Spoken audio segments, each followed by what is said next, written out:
Behavior adjustment training teaches your dog a new way to communicate their needs. 9 times out of 10, their behavior, the reactive behavior, is distance increasing. They want the other dog to go away.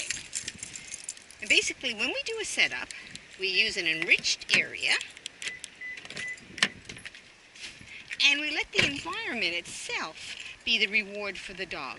And we want it at a distance where that indeed he sees the helper dog, but it's only a casual interest. And we follow the dog wherever it would like to go, even if that means moving away. The only time we intervene is when the dog starts to head directly toward the other dog, or if the arousal level starts to go up. And we then will intervene and increase distance. Over time, dogs allow themselves to get closer because they are social creatures. They're curious about the other dog. And as I said, your dog has had years of positive interactions with other dogs. So that really is to your benefit. You can see, when we do a setup, we have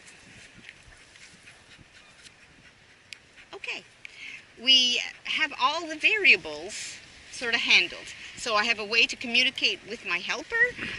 We have the harness, we have the long line. We let the dog see the area first, and then we put our helper dog in place. Okay? So this is probably about the only time we're going to lead her is I'm going to sort of head directly toward the field, not straight, but on an angle. Okay? You're going to, so you're going to, great question, you're going to follow along with me, and if she stops, you stop, and just stay behind. So basically the dog leads the dance. So you can just do a little bit of moving around, Liz, and keep an eye on Winnie. You can keep up closer if you like. This kind of walk actually is very good for a dog, even if there was no trigger present, because it just allows them an opportunity to smell and to just be a dog as opposed to walking. See the nice ears? So that's a nice happy ear motion.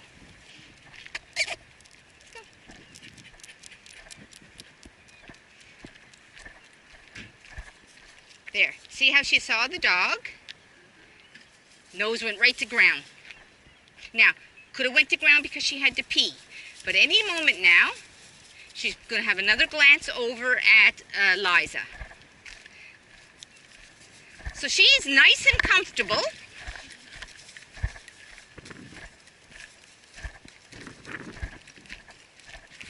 Now, here's her first thing that she's saying. There's a little stress shake off there. Here's the first thing that she's saying.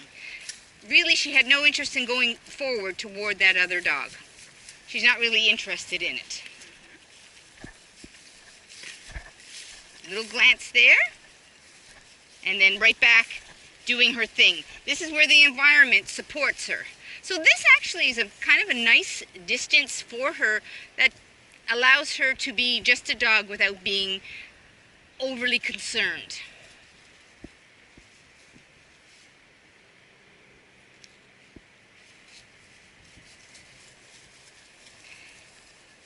I know I can move closer if she's not taking glances toward. So I don't want it to be like this,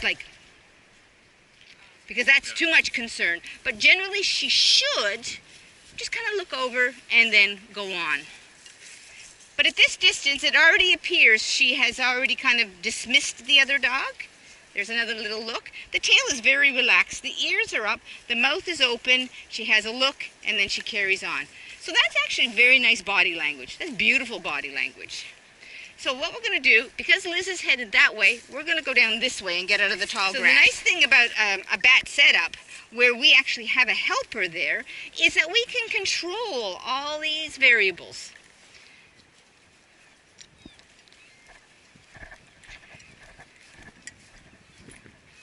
There, what a good girl. Good job. So this sitting down, I'll have questions.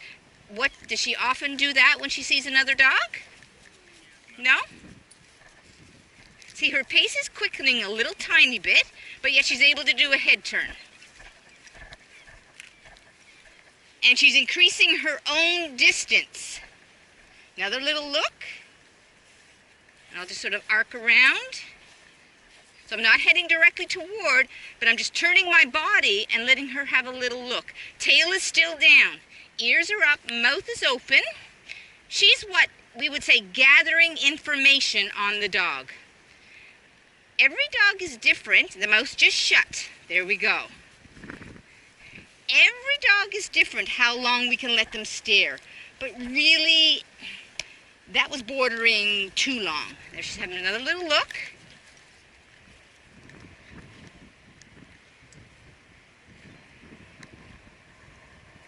So a little jiggle. And if we have to move the dog away, we want to be as least invasive, meaning we really don't want to be very involved unless we have to. Now, very interesting body language there. She actually kind of went down a little bit and started to move away. So I'm just going to follow her a little bit.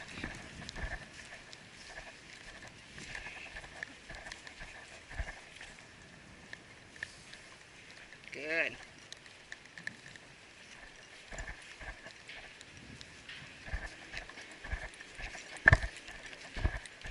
Yeah, she's strong.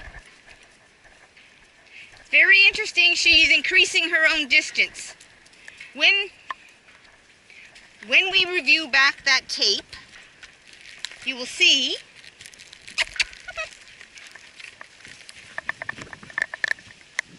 to go away, Rain. You will see that her body language kind of changed. She was kind of like she went low and she just automatically turned and she headed away. Now, I always honor the dog if they want to head away, and why I threw a bit of food on the ground was it allowed her to put her nose to the ground. Eating is always a nice diagnostic tool.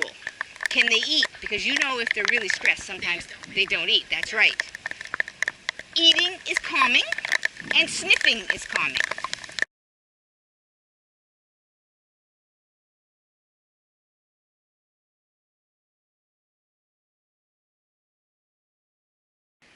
So I'm not heading directly toward, but I'm just turning my body and letting her have a little look. Tail is still down. Ears are up. Mouth is open. She's what we would say gathering information on the dog. Every dog is different.